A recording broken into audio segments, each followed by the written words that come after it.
One of America's biggest secrets is that farms practically don't exist anymore.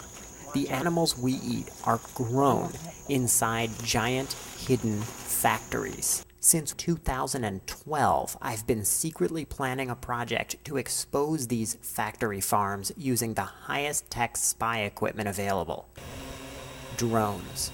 This video provides just a sample of what I saw during only a few days of filming.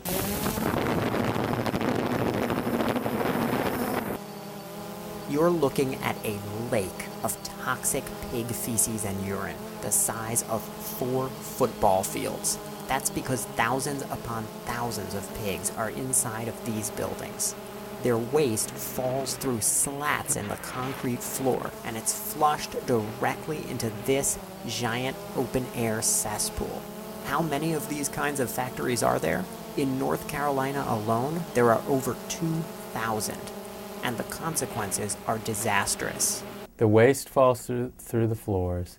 It's flushed out into an open pit, like a cesspool. It's easy for a big hog operation to have as much waste as a medium-sized city. Of course, the pit will fill up, so it has to be emptied, and they're emptied by spraying the liquid waste. Yes, you heard that right. If you're familiar with a garden sprayer, they're gigantic versions of that. So they're making droplets, fine mists out of this liquid waste, and that can drift downwind into the neighboring communities. I shut my hog operation down and I got out of it. And I just couldn't do another person that way to make them smell that. It is a cesspool that you put feces and urine in, a hole in the ground that you dump a toxic waste in. And I've seen dead hogs in them and stuff like that. People can't open their windows, they can't go outside. I've seen it. I've talked to the people. I've seen the little children that say, Mom and Daddy, why we got to smell this stuff? You get stories like, I can't hang my clothes out. Feces and urine odor comes by and attaches itself to your clothes. And then people will say, we're scared to invite neighbors.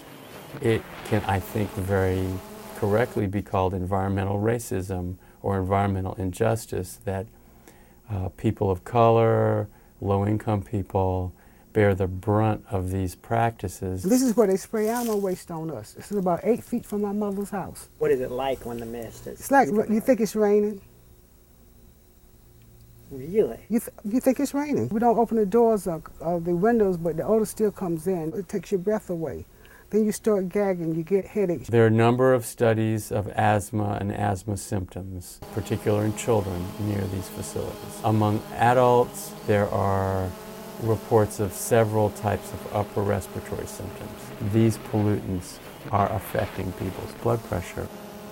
Who's responsible for all this? Smithfield Foods, specifically the subdivision Murphy Brown, which controls the factory farms shown in all of the drone footage in this video.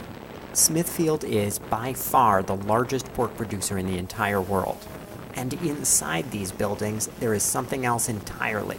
Pigs are really intelligent animals. They are more intelligent than dogs, they are more intelligent than cats. In the average pig barn, there could be hundreds, if not thousands of pigs crammed into this one sprawling indoor space. Their entire life is spent standing on concrete floors. Mother pigs are locked in metal cages so small that they literally cannot even turn around for months at a time. This is not a partisan issue. We are all opposed to children being made sick, to animals being abused, and to everyday people's lives being ruined by the stench of cesspools in their backyards. These thousands of lakes of toxic waste must be among the most bizarre and disturbing environmental phenomena that have ever confronted America. And they've been kept well hidden from the public for long enough.